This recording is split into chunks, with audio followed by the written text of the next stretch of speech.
Greetings and salutations, everybody. Here we are. The inmates are officially running the asylum. Harry Powell and the fine folks that have been asking for more video and more audio have won. I am Spencer Kite, friendly neighborhood Spencer man. It is Thursday, August 18th. We are recording a video and audio version of 10 Things I Like because this is how things go. The people give you feedback, they tell you what they want, and I deliver. So here we are, UFC 278 Fight Week. Takes place Saturday at Vivint Arena in Salt Lake City, Utah. Headlined by a welterweight championship fight between Kamaru Usman and Leon Edwards. This is going to be the rundown. If you are new to this series, what you're going to get is every Thursday I'm going to come on here and I'm going to tell you the 10 things, as the name implies, that I like about the upcoming fight card. They could be anywhere from technical things to personal things to further questions that I have, sort of tie-ins to one question from every fight. There could also be some stupidness. There could also be some just sheer randomness, because this is about what I like about what's coming up on the fight card on Saturday. You don't have to like it. You don't have to agree. One of the things we're going to get into right away is a thing that some people probably won't agree with, but that's okay. It's my list. And the thing with lists are they're personal. You don't have to agree with all of them. But I hope you like some of these. So let's get into it. First thing, Kamaru Usman chasing history. Kamaru Usman, the welterweight champion, is 15-0 in the UFC. A win on Saturday brings him level with Anderson Silva for the longest win streak in UFC history at 16 consecutive fights. Some people don't like dominance. They don't like greatness. I would argue that they're the same people that don't like pizza and puppies and air conditioning on scorching hot days like we have here in Abbotsford today. We said when Anderson Silva was on his run, when he was in the midst of his great run, that we probably weren't going to see something like this again. And yet here we are on the precipice of history being made. And it feels like not enough of a big deal is being made about where Kamaru Usman is at. The fact that he is one win away from equaling this record. And to me, this is a big deal. This is a thing we should be talking about more. It is a piece of this puzzle. It is a piece of his legacy, his greatness. We get tied up in the GOAT conversations and Dana White wanting to say he's ahead of George St. Pierre and people wanting to take their positions on that. But the thing we haven't talked about all that much, or that we haven't really focused in on, in my opinion, enough, is this number. Is the fact that he's 15-0. That if he beats Leon Edwards and defends his title for a sixth consecutive time, he equals Anderson's mark. Again, we didn't think this was going to happen. We sort of looked at it and thought, there's no way anybody's going to put together 16 consecutive victories in the UFC because it's freakishly hard. I talk about it all the time on this platform, on the Severe MMA preview show. Winning that many consecutive fights at this level, regardless of who you are, at any level, really, regardless of who you're fighting, is damn near impossible because things go wrong all the time. You come into a fight injured, you get injured in a fight, it's a bad night, camp goes poor, something happens, you get caught. And yet here we are with Kamaru Usman on the brink of tying a record that we didn't think would be tied. And then would be in a position to potentially best that record, right? And I just think this is one of those things that, for me, it entices me. It draws me into this fight. It's why one of the things I've enjoyed about Usman's reign thus far and his progression is seeing how far he can take this. I like seeing winning streaks. It's funny, right? People were so on board with Tony Ferguson that he got up to 12 and didn't get the chance to fight for the title. Yet here's Usman at 15, with the last third of those being championship defenses. And it doesn't feel like that same fervor is there. We don't need to get into why that is, the dynamics of that. But it just feels to me that on the eve of UFC 278, we haven't been making enough of a deal about this situation, about history potentially being tied, if not to say made, on Saturday. And for me, it's one of the things I'm most looking forward to.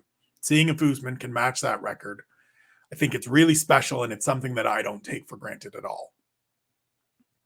Item number 2, Leon Edwards finally getting his shot. Finally. I talked to Leon Edwards on Tuesday, and that was my lead question. After all of these years, after all of this time waiting for that call to come, waiting for that opportunity to finally come, and having to sit there and watch Colby Covington and Jorge Masvidal each get 2 shots. What's it like to finally be here? And he said all the right things. That story will be up on UFC website later this week. You know, he joked about, I told my manager to just stop texting me unless it's Kamaru Usman. Said the correct things about, I looked at it and changed my mindset and made it about being able to be in the gym so that when the opportunity does come, I am as ready as possible. I am the best version of myself on that night. And I think we will see on Saturday, he comes into this on paper as the best version of himself. He's unbeaten in 10 fights since their first meeting together in December 2015. I think he's merited this fight kind of 2 fights ago when he beat Rafael dos Anjos. That was the bar everybody needed to clear at the time, right? Usman cleared it. Colby Covington cleared it. Edwards cleared it. He was the one that didn't get the opportunity. He's gotten progressively better each time out. If you go back and watch some of these fights and you watch some of these bouts leading into this fight, even the ones where there have been dicey moments, even the ones where there have been miscues, whether that's Bilal Muhammad with the eye poke or the final 60 seconds of the Nathan Diaz fight, everything before that shows a fighter that is developing, that is progressing, that is bolting on tools to his game to make himself the best version possible. He has ways to beat Kamaru Usman on Saturday night. There are things he can do. Harry laid it out greatly on the One Man Booth over on the Severe Patreon page. Go and subscribe, people. It's crazy to remember to me as well that he is just now 30. He debuted in the UFC when he was 22 years old. I think we lose that a little bit. We haven't really talked about that maybe enough, in my opinion. It is one of those facts that stick out to me, that are important to me, that he's getting this opportunity at a time when he is both at his skill set best, but also his physical prime, his maturation prime as a human, as an adult, as a man. I think this is a really compelling fight. I said it earlier on one question. I think this has fight of the year potential. This could be an absolutely monumental fight, and I cannot wait to see what happens. Third thing I like, the absolute uncertainty of Paulo Costa versus Luke Rockhold. Look, if you want to sit down and try to tell me that you know exactly what's going to happen in this fight, I'll listen. I'm happy to engage in that conversation, but I think you're kidding yourself, because there's nobody that can tell you exactly what's going to happen in this fight. And I don't mean from the standpoint of, hey, nobody can ever predict. There's so many variables that could go any number of ways, because I don't think that's true as well. I think we see every week there are fights that people that pay attention to this sport and are analysts of this sport can tell you how they're going to play out. I mean, hell, I'm not that bright, and I picked laid out the Jeff Neal Vicente Luque fight pretty close to being dead on. And so if I can do that, greater people than me can do that, and do that every week. But what I mean about this fight is that, like, can you really tell me what Paulo Costa is going to do on Saturday night? For the first 12 fights of his career, this man absolutely wrecked everybody. Then he showed up against Yoel Romero, had a great fight, but took some punishment, took some damage, didn't get a finish for the first time in his career. Turned up against Israel Adesanya, got absolutely trucked, and then comes out and says, hey, I was drinking too much red wine the night before. Couldn't sleep, so I thought I'd house a couple bottles. Then, last time out, gets to fight week, shows up at his media day, and people are like, Paulo, you're looking a little big. What's going on there? And he says, yeah, I'm not making 85. We're going to do this in light heavyweight, or we're not going to do this at all. If you think you can tell me what's going through that guy's head right now, 2 days out, and how it's going to play out when he gets into the octagon, just from his side, you might be the mystic, not Conor McGregor. Luke Rockhold is the same thing. As I've mentioned in the preamble this week, I talked to Luke Rockhold a couple weeks ago. That story's up on the UFC website now. We had a great conversation, said all the right things, said all the things you want to hear from an athlete in his position, returning off a 3-year layoff, dealt with his injuries, dealt with personal stuff that changed his headspace, that changed the way he looks at fighting in his career and what he wants to do at this moment. We don't know what's going to happen when he gets in there after 3 years and 2 knockouts. At his absolute best, I said it on one question. He was a killer. He was one of those one-of-one athletes that just jumped off the screen at you because he could do everything. He was dynamic. He was confident. He was brash. He was the best middleweight in the world for a good stretch of time. But that was a long time ago now. Like UFC 194 was a long time ago now. And so this could go any number of ways. The best version of Luke Rockhold trucks a poor version of Paulo Costa, but the best version of Paulo Costa destroys a bad version of Luke Rockhold, and good versions of both create a really interesting dynamic in the octagon. And I'm just sitting here on Thursday dying to see this thing play out on Saturday. Item 4, Jose Aldo, Bantamweight contender. I didn't see this coming. Not at all. Not even a little bit. He lost, in my opinion, and the judge's opinion, to Marlon Moraes in his debut in the Bantamweight division. Then he goes out and he gets stopped by Petr Yan. And I sit there watching it and I go, yeah, we've gotten to that point of Jose Aldo's career where the next couple of years are going to be the farewell tour. We're going to give him all of his flowers that he deserves, and we're going to send him off, and that's going to be the end of Jose Aldo. I and everyone else that thought that was absolutely wrong. There has to be something in the water that they're giving him with the Brazilian Navy when he's down there boxing, because Jose Aldo, to all of our surprises, to all of our amazement, is a contender again. And this time in the 135-pound weight class, which is not something that happens, right? You don't generally, as you get older, go down in weight and remain ultra competitive. And here's Aldo doing it. And I think it gets lost a little bit just how good he's been these last 3 fights. Enters this fight with Merab Dvalishvili on Saturday on a 3-fight winning streak. Started with a very good, a very clean, undisputable win over Marlon Chito Vera, who you'll remember last weekend kicked Dominic Cruz in the face, sent him to the Shadow Realm, and cemented his position as a top 5 fighter in the Bantamweight division. After that, he beat Pedro Munoz before Dominic Cruz beat Pedro Munoz, beating him cleanly, decisively, no questions asked.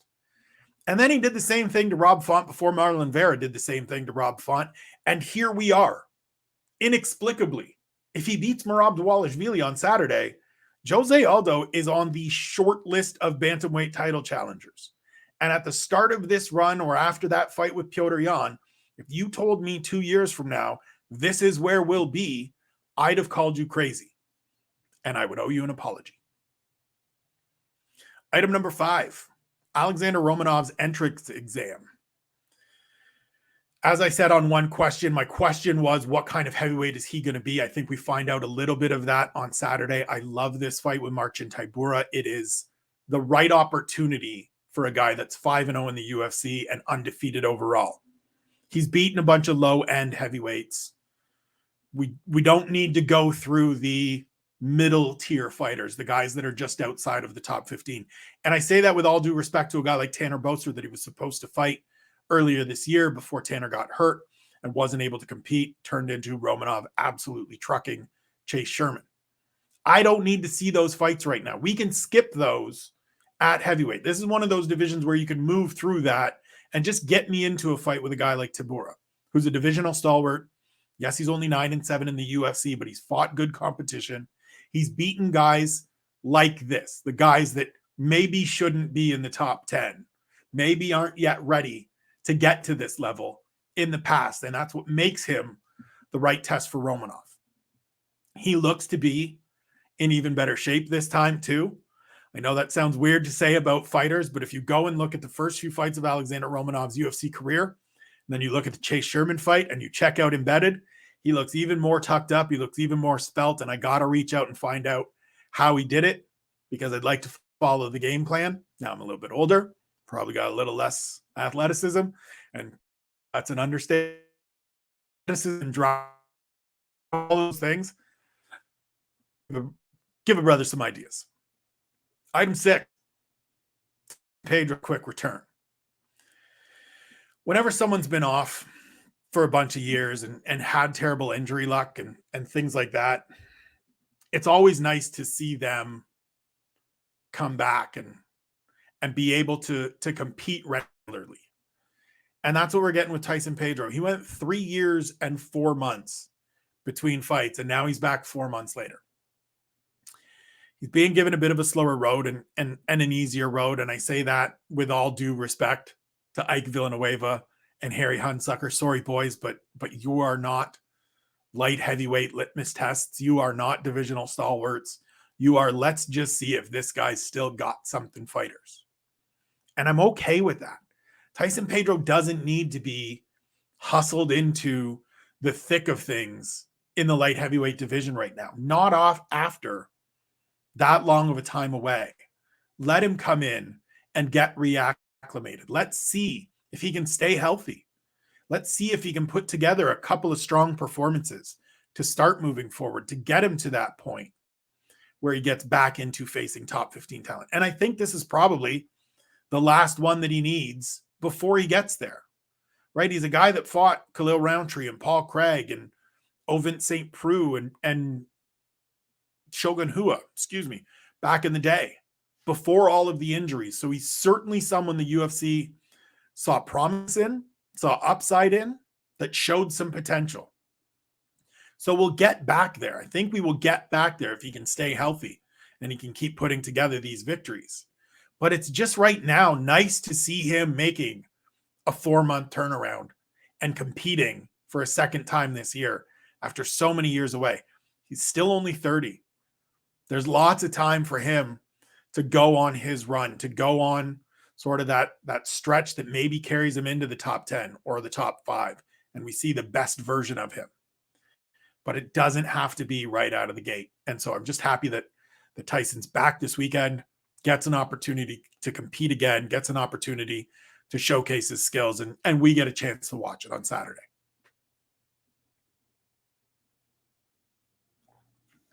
Item 7, another chance to check out Sean Woodson. Said it yesterday on One Thing. This is a guy that is just, it's ineffable to me why I'm drawn to him. Dana White said it on Tuesday night about Haley Cowan. There's just something about her that he liked that made him decide, I want to give this woman a contract and give her an opportunity to compete. I would say it's the fact that she's absolutely ferociously brute strong in a division where you don't see that. And she also performed well, busted up Claudia Lette's eye, made her bleed all over the place, got a good win. I would say that would be the things. For me, I mean, with Sean Woodson, it's the length, it's the size overall, it's the weapons that he has because of that size and that length. It's the results he's had thus far, being 3-1 in the UFC, getting his contract by knocking out Terrence McKinney. And yes, it's an earlier version of Terrence McKinney. It's not the guy that we're seeing now, but it's still a guy that has those same core elements, that still has those same raw materials. And he went and put a knee in his head that put him down and out and made me go, all right, let me pay attention to this guy from St. Louis who's got Born Ready tattooed across his belly and is ready to go and is weird and interesting at his size for the 145-pound weight class. One thing with Sean Woodson, and I say this again, no disrespect to the people he's with, but I would love to see him train with a different team, different coaches, different training partners, because you're in the UFC now. This is your chance to start going on a run. This is your chance to start putting things together. Enters this fight on Saturday with Luis Saldana on a 2-fight winning streak. As I said, 3-1 in the UFC. This is where you can try to make some hay. And for as much as I value loyalty, as much as I value staying with the people that, dance with the girl that brought you, this might be the time where you need to go and train with some coaches and fighters that have already been there, that have already done this, that have graduated fighters through the ranks in the UFC and aren't just the guys from the regional scene. I think that's how a fighter like Sean Woodson can take those raw materials that we see and the unfinished skills that we see and polish them up and give himself the best opportunity to get to where he wants to get to. Item number 8, Miranda Maverick's slow decline. Normally, I would be on here talking about the reduced pace someone is taking up the rankings. But with Miranda Maverick, I think it's actually a real net positive. And we'll that pays dividends in the future. She just turned 25 in July. She's 14 fights into her career, 10-4. And I think those 2 losses to fellow young fighters in the flyweight division, Maycee Barber and Erin Blanchfield, slowed her ascent, and it's ultimately a good thing. She's now training at Elevation Fight Team, gets a chance to work on all the areas that she needs to work on, develop the skills without any of the pressure of being the young emerging talent in this division. Blanchfield can have it. Casey O'Neill can have it. Maycee Barber can have it. While Miranda Maverick can just get better and just continue to progress and continue to add skills and figure out that exact window that I talked about yesterday of this is what I'm best at. This is what I'm going to do. This is how I deploy it. I think she gets an opportunity on Saturday with Shayna Young to sort of show that further. And my hope, if she comes out and dominates the way that I think she can, the way that she did last time out against Sabina Mazo, is that everybody in the MMA community and the UFC themselves, the matchmakers, are excited about it, but not overly excited about it. It doesn't turn into a like, well, let's get her in there with somebody in the top 10. It doesn't need to be that. We can allow fighters multiple years to grow and progress and develop and get better. That's what they need. We see that, right? Talked about it lots on this show, on different shows. Until Yuri Prohashka won the light heavyweight title, every champion in the UFC was above the age of 30. Most of them had a wealth of experience inside the octagon. So as much as it's exciting to see 23, 24, 25-year-old fighters climbing the ranks and looking at the potential and saying, let's get them in there. Let's see. Let's wait. Let's take the Sean Sheehan approach. Have the best fighters fight each other when they are at their best. Miranda Maverick isn't at her best yet. She's close. She's getting there. But let's give her those couple years. And I think this slowed climb is going to ensure that when she gets there, it really is the best version of her. Number 9, Amir Albazi returns. Very excited about this. He's 28 years old, 14-1 overall, only losses to UFC vet Shorty Torres.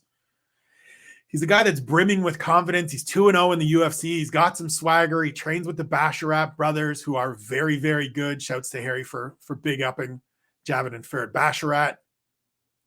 He looks like someone that can be a factor and be a presence at 125 pounds. I think Francisco Figueiredo is a good test and a good matchup without being so difficult to test that it stifles the growth, that it slows the potential rise. I also think that with 19 months since his last fight, this is the right way to wade back into the waters for Amir Albazi.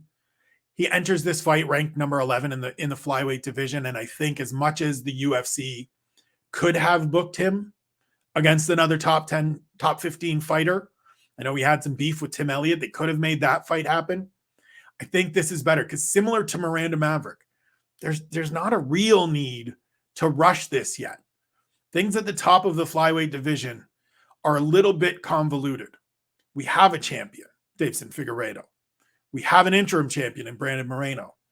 We have Alexandre Pantoja, who is sitting there waiting for his opportunity after beating the absolute piss out of Alex Perez a couple of weeks ago.